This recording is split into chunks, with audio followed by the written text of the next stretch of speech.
Kemudian teman-teman sekalian, kita juga mungkin perlu fahami baik-baik tentang masalah apa yang kita bahas ini.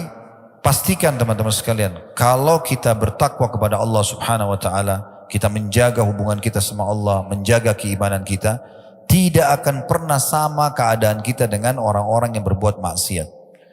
Kenapa saya datangkan poin ini? Karena pernah ada yang mengatakan begitu.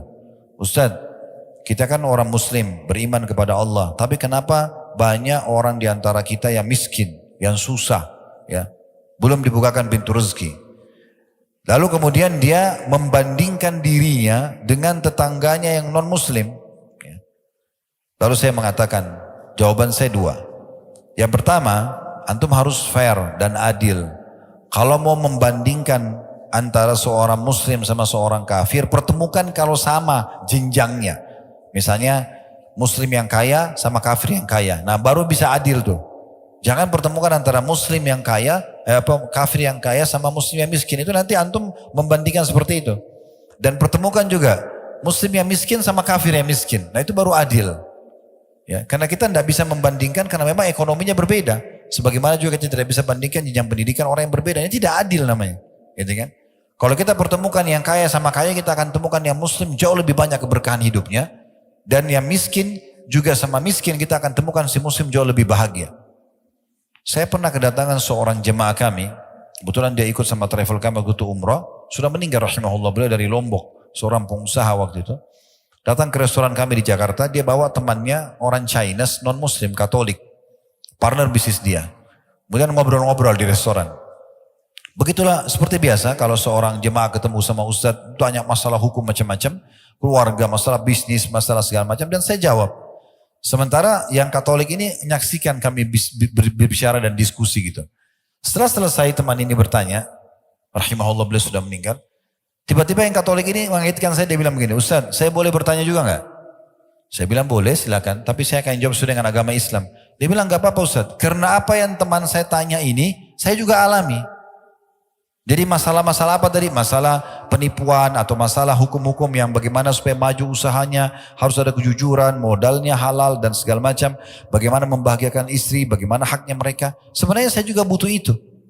Jadi jangan pikir teman-teman orang-orang kafir itu dalam kondisi, oh mereka tuh kafir tapi mereka enak-enak saja.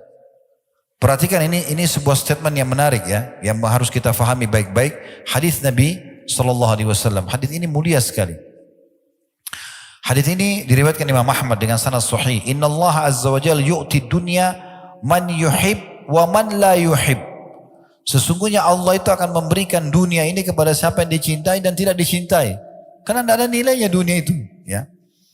Kemudian dikatakan wala yu'tid din illa liman ahab. Dalam riwayat lain wala yu'til imana illa liman ahab. Dan dia tidak akan memberikan agama atau iman kecuali kepada siapa yang dicintai. Wa man a'tahu Allahu din faqad ahabbah. Dan siapa yang Allah berikan padanya agama Islam ini, maka tentu Allah sudah mencintainya. Jadi jangan sampai salah nih. Ini jawaban yang pertama, gitu kan? Jawaban yang kedua berhubungan dengan masalah ini. Ada hadis Nabi SAW, kalau engkau melihat seseorang sedang melakukan kemaksiatan dan melimpah padanya nikmat Allah, ketahuilah itu adalah istidraj, tahapan siksaan. Ingat teman-teman sekalian, semua umat-umat sebelum kita yang Allah binasakan, kaum Lut, kaum Ad, kaumnya Nabi Hud, kaum Samud, kaumnya Nabi Saleh, ya, kaumnya Nabi Shu'aib, kaum yang Allah binasakan. Kalau antum baca histori mereka, beberapa hari sebelum mereka meninggal, dihukum oleh Allah, justru nikmat Allah melimpah pada mereka. Badannya makin sehat, mereka makin bahagia. Lihat itu orang yang mabuk-mabuk, orang yang berzina, ke diskotik, ngakak-ngakak, tawa-ketawa, bahagia, seakan-akan begitu. Tapi sebenarnya kalau kita kembali kepada sejarah manusia yang Allah hukum, dan itu tidak akan berubah sistem Allah itu. Walan tajida li sunnatillahi tabdila. Kalian tidak akan temukan perubahan dalam peraturan yang Allah tetapkan gitu ya. Itu ternyata tahapan siksaan. Karena Allah pada saat membuat mereka lalai begitu, lalu Allah hukum mereka sekonyong-konyong, langsung tiba-tiba dihukum dan mereka tidak bisa menghindar. Makanya begitu datang siksaan kepada kaum Ad, kaum Samud, mereka tidak bisa melarikan diri. Karena mereka lagi dalam kondisi lalai. Di saat itulah Allah hukum mereka. Jadi Jangan antum membandingkan kondisi dan menilai dengan kasat mata saja. Harus dengan ilmu yang benar supaya faham masalah ini. Ya.